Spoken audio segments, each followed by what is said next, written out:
For this episode of Scholar Talks, we will be discussing the founding principles and civic virtues necessary for human flourishing in a free society.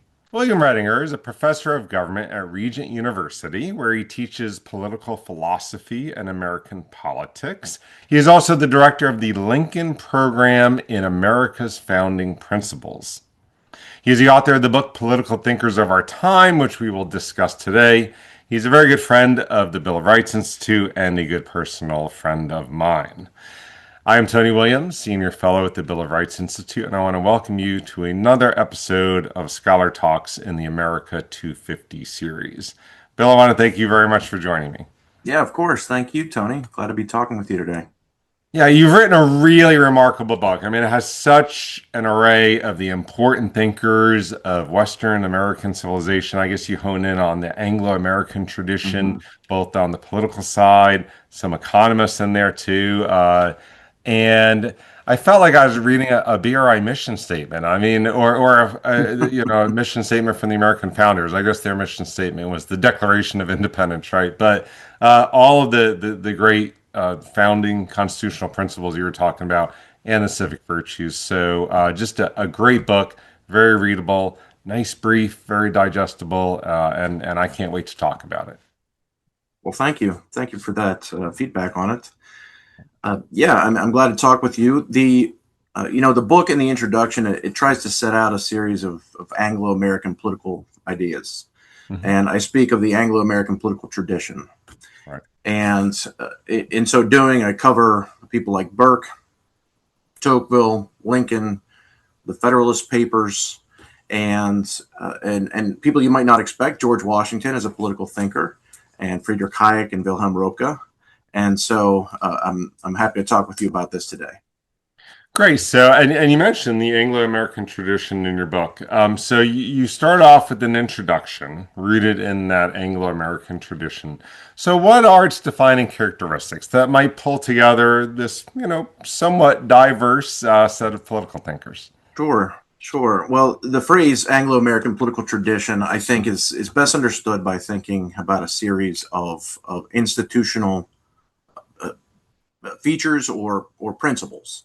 And so the kinds of things that some of us are used to taking for granted, I would suggest, things like individual liberty, the rule of law, as opposed to arbitrary decisions of some strongman, or religious liberty, due process rights, freedom of speech, and in general, a kind of suspicion of central planning because of a belief that people they have a tendency to vice and the abuse of power, or because we simply don't know enough to plan about any given economic or political policy.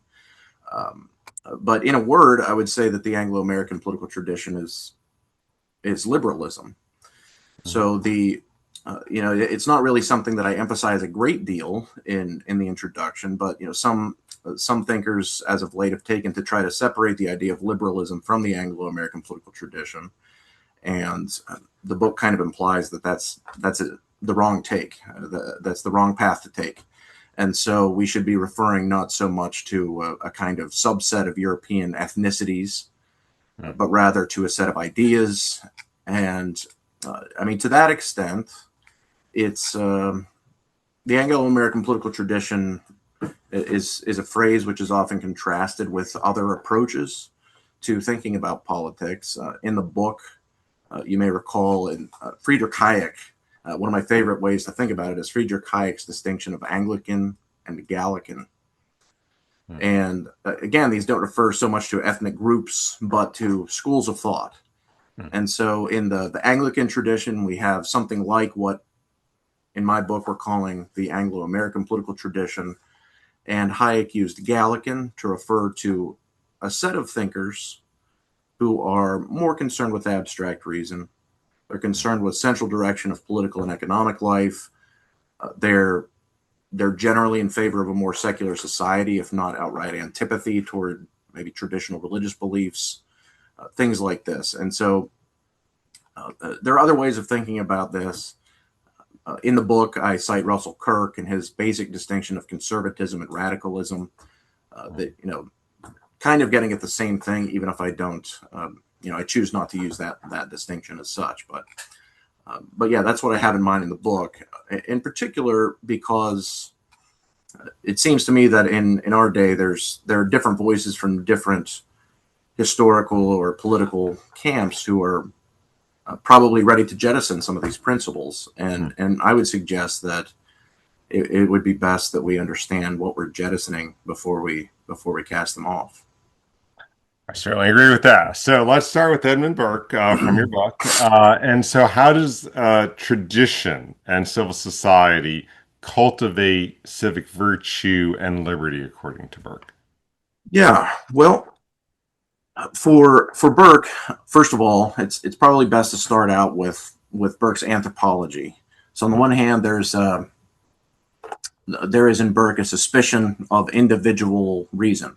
At one point, he says that our individual stock of reason is very small, but the species is wise. And so we're at this position where we do need virtue. We do need virtue for liberty. If we are not controlled, Burke says, by ourselves, we have to be controlled by the state effectively as a kind of substitute for anarchy. And so the question then becomes, well, where does this ability to restrain oneself come from? And in Burke's anthropology, he seems to suggest that we are very social beings. We can't imagine that we are born with a complete stock of all the reason we need or all the virtue that we need, but rather we need to be cultivated by people around us. And those people might be our family, dear friends. They might be local community, neighborhoods. They might be religious institutions and other kind of civil organizations. Right. And the little platoons, he said. Yeah, that's right. That's right. Burke's famous phrase is the little platoon. And so, it's kind of, it's perhaps from a social conservative perspective, it's often a phrase that's associated with family life and religion, but it's more than that. And I think the very phrase little platoon suggests a kind of regimentation, that there's an emphasis on discipline so that we are prepared for what's ahead of us. And what is ahead of us is being good citizens, being good people. And so the ability to be a good citizen is not something which you effectively are born with, and it's not something that you only teach rationally, but you learn to have an appropriate appreciation, but a measured appreciation for your political order, first of all, in those very small, regimented bodies of our early lives. The other part of your question had to do with tradition. What does tradition do for virtue, according to Burke? Well, the famous teaching that political philosophers will perhaps be somewhat familiar with here from Burke is the idea that liberty is a kind of inheritance. That's what he calls it in his a little document called his letter to Monsieur Dupont. And so he argues that liberty is something that we receive from past generations. And again, this is all related to his anthropology. Because our reason is so limited, we must be cautious in imagining that we know for ourselves what the conditions are that would make freedom possible. And so to overcome this, we need to rely upon political institutions from the past and civil customs or social customs we don't even know that we have from the past, that we would be very unwise to simply get rid of because of some displeasure. It doesn't mean that we never change them by any means, but there's a bias in favor of deference toward tradition in Burke's thought. So what we receive from the past is this desire to try to pass on the good things from the past to posterity. So again, with respect to Burke's anthropology, he's thinking about human beings as people who come into the world and we're already part of a social system. We're part of a moral system. We don't have obligations only because we consent to them. So perhaps with more radical thinkers associated with liberalism or the Enlightenment, we are not isolated individuals existing independently of a moral reality, but we're born into a world in which we are indebted to those people who've given us a system of liberty and social order. And we also have a moral obligation to preserve it in some form for those who come after us. And the politics of prescription, Russell Kirk, the 20th century conservative mind, famously called it. It's a kind of term from real estate law. We inherit certain things, and we don't even necessarily know the reason for the things being made in the first place. But that's part of the point, is that we're not wise enough to rebuild our system of politics if we needed to. So, Right. Great. Well, my next question is on Tocqueville, the great author of Democracy in America. And I know that we could talk about this for basically like a semester at Regent University with you. But what can Tocqueville, in a nutshell, teach us about the meaning of equality? sure. Well, for the sake of maybe being concise, I think it might be appropriate to begin with what I suggest in the book, that there is, in Tocqueville's thought, a kind of positive definition of equality that we ought to take out of his thought and preserve. And that idea is that equality, when rightly understood, means an equality before the law because of equal human worth or equal human dignity. Mm-hmm. It's present in his thought, but I lead with that here, not only because it's in the book, but because sometimes we, probably rightly, we're distracted, so to speak, by the main emphasis of Tocqueville's writing, which is that maybe equality is not just a good thing. And so, in a sense, equality is usually understood as a kind of neutral fact of society and democratic cultures. That it's just there, we're relatively equal, so people become more attached to it. And it seems obvious, of course, this is a good thing in general, but there's also a concern here that people might drift toward appreciating equality more than liberty itself. And to that extent, he understands equality not only as this neutral fact about sociology, but also as a passion. He's making this observation that even more than a principle, the danger is that instead of understanding equality as equal protection of the law because of equal worth, people will instead understand it to mean something we must have more of, and we're not even sure why all the time. We just want more and more equality of all kinds. And the concern there is that it may drift society away from a healthy democratic self-government that Tocqueville envisions. Right. Yeah, I was just talking about equality under the law, equal protection, and equal human dignity yesterday in my class that I teach at Christopher Newport and with Martin Luther King. I think I was on firm ground then. All right, so your chapter on Lincoln is really masterful. I mean, I love Lincoln. So how does Lincoln's words and statesmanship advance the principles of Republican self-government? Again, another big question, but what do you talk about in the book? Yeah, of course. Well, thank you for that feedback. I mean, in Lincoln's thought, one of the things that emerges pretty clearly to anyone who's spent much time thinking about his presidency or his rhetoric is that he was a serious statesman, and part of the reason for his serious statesmanship is that he was a poet. And I'm taking this language from Walter Burns. I'm sure that you're familiar with Burns' book, Making Patriots. Mm-hmm. And in there, he makes this case that Lincoln was a poet.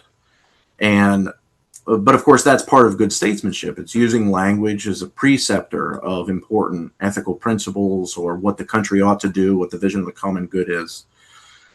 And to that extent, Lincoln is trying to teach the American people about what the meaning of a republic is at the same time that he's in this process to save the Union and eventually to attack the institution of slavery through legal means.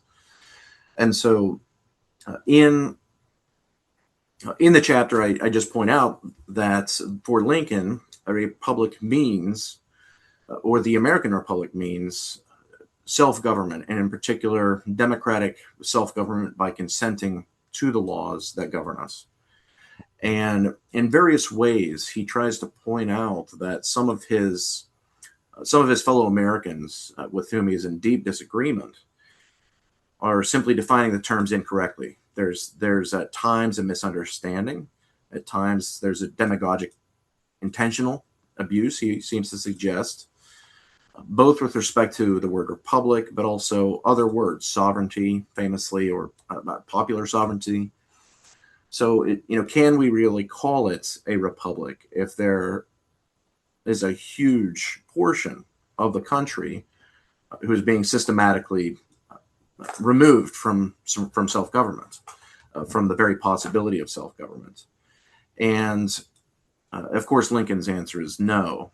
At one point, he refers to popular sovereignty as a sugar-coated poison. It may taste sweet to certain people in the country, but it contains something that's poisonous to the republic itself.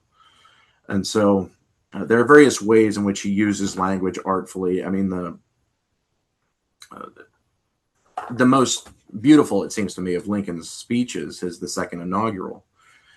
Besides being a profound meditation on slavery and American history and God's justice, it's very moving. And so, we can see there an example of what he's trying to do with language and really bring the country back together at that point, hopefully, as the war is coming to an uncertain near end. So, Right. Good. So the Federalist, Publius, Hamilton, Madison, and Jay. So what is their understanding of the meaning of the principles of American constitutionalism in the Federalist? Again, just a small question. Okay, sure. Well, in this chapter, I have a chapter on the Federalist, and it's understanding the Constitution. So it's an exposition of part of the Federalist as it relates to what the Constitution means and what the American Republic is. And the basic principles of the Federalist that you'll see when you read through it are primarily that, again, the people govern themselves. That's the vision of the constitutional order of the United States. The chapter also addresses some fairly common objections, but important ones that are really quite plausible. I mean, is it really the case that the American people are intended to govern themselves if we don't have some sort of more pure democracy, a direct democracy? Is it really the case that the founders or any of the founders thought that we should be governing ourselves if, again, we still have slavery at the beginning of the country? What does it mean for people who might not hold property and so on at the time of the country?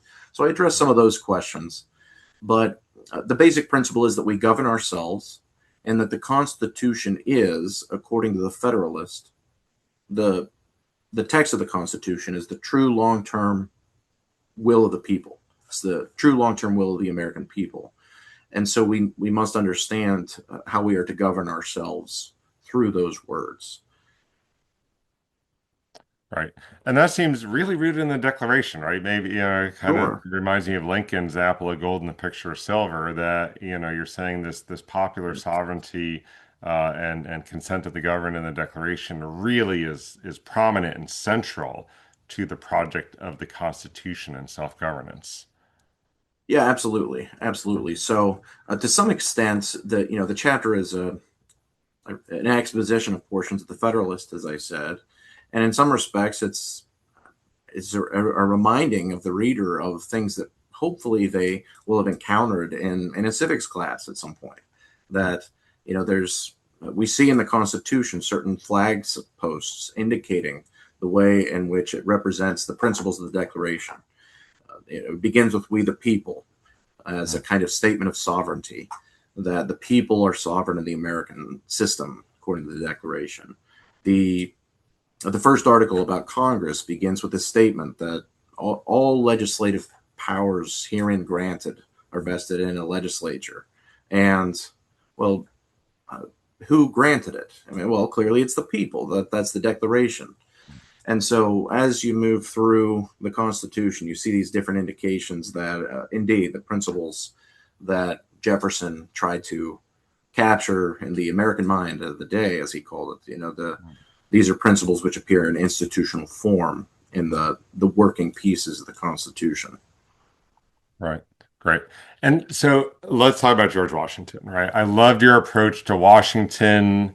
It's an interesting take because most people don't normally think about it. They think about him as general and president and so forth. But your take is that he had a profoundly important contribution to the establishment of religious liberty in this country. Can you Yeah, talk a little bit about that?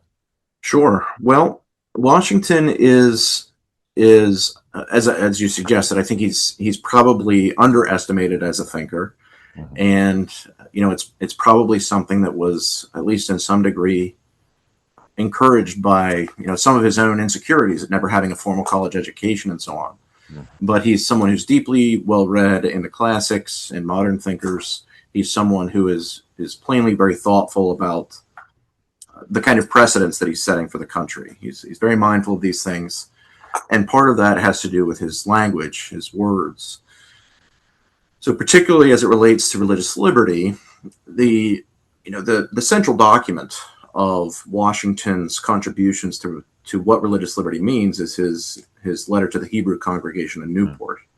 And What a beautiful letter, right? absolutely, it's concise, it's packed with meaning, and it's a letter in which he lays out this argument that religious liberty here in America is a natural right. Mm-hmm. It's something given to all. It's not granted by the government as an act of toleration of certain sects. And in making this philosophical claim, he's trying to teach that good citizenship is no longer going to be intimately hitched to doctrinal commitment or religious confession. Mm-hmm. And so at one point in a letter, he indicates that as a metaphor, at one point in a letter, he indicates that hiring for farmhands at Mount Vernon should be open to Christians and Jews or Muslims or even atheists, as long as they're good farmhands, as long as they're good laborers. And in the same way, in some of his perhaps lesser well-known letters to different religious sects, he consistently repeats this theme that good citizenship in the United States must be understood as what we typically regard as good citizenship now. Mm-hmm. Something like contributing to the common good, obedience to the laws, involvement in the self-governing process, and so on, as opposed to religious profession.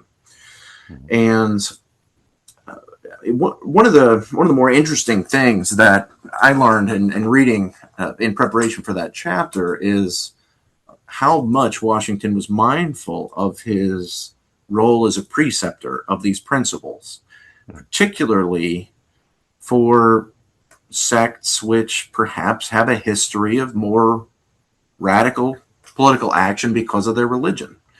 That in America, we can be a place where there is sincere, real religious belief, and we don't have to become another chapter in European history in which we fight about these things.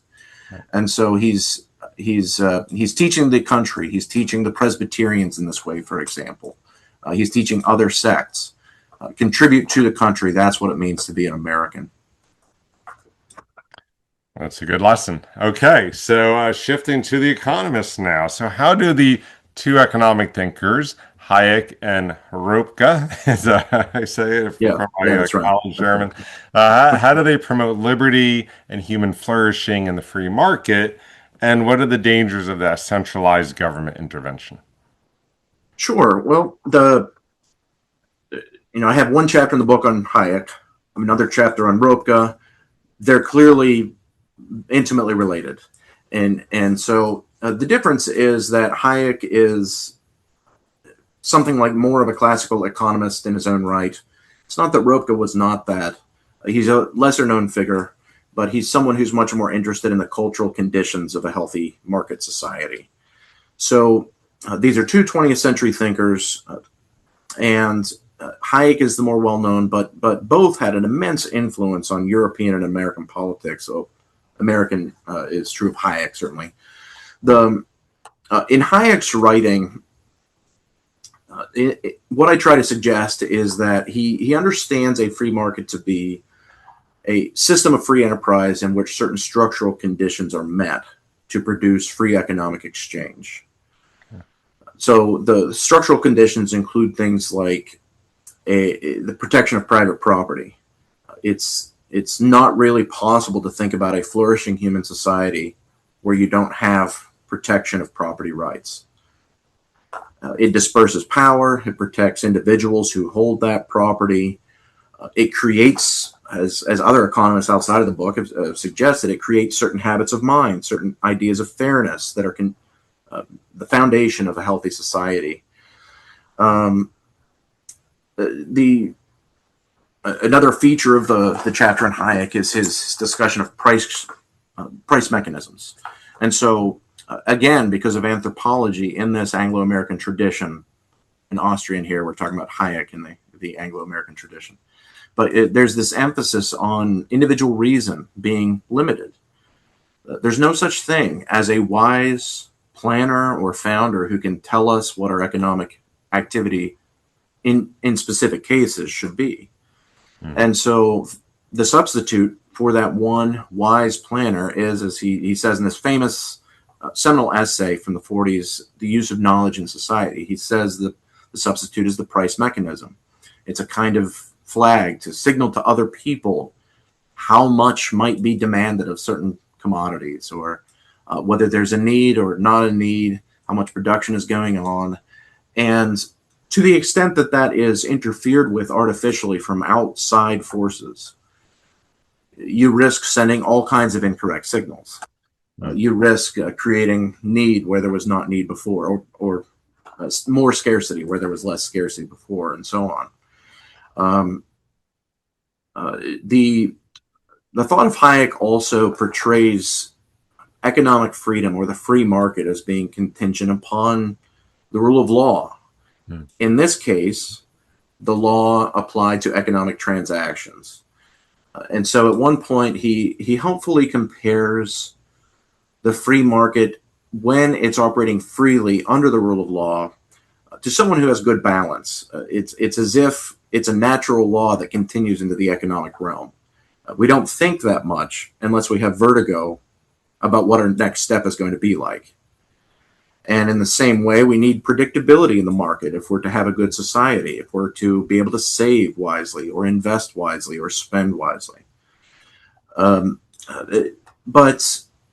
the book also has this chapter on Roca, because while Hayek does address cultural concerns, I think it's, in my biased perspective, it's probably the case that Hayek does not emphasize it enough. Whereas Roca is associated with a particular school of economic thought, the ordo-liberal school or the Freiburg school, which is associated with these more holistic cultural concerns. And so to have a good society, according to Roca, it's necessary to have a robust culture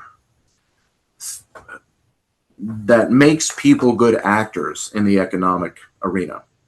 So when you go to the marketplace, what kind of moral presuppositions are you bringing with you? What kind of things are you taking from your little platoons, which are bringing you to be good actors, fair actors, hardworking, thrifty, etc.?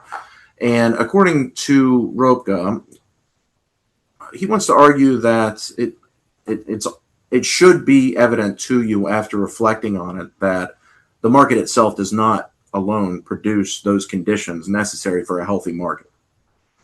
And so, but instead of being a socialist, as he was in his youth, he doesn't turn away from free enterprise, which he regards as necessary for healthy individual and human flourishing. But he wants to understand weaknesses of it so that we can be on guard against it. And the weaknesses are a kind of materialism, a commercialism. It's the same kind of concerns that you find in Adam Smith.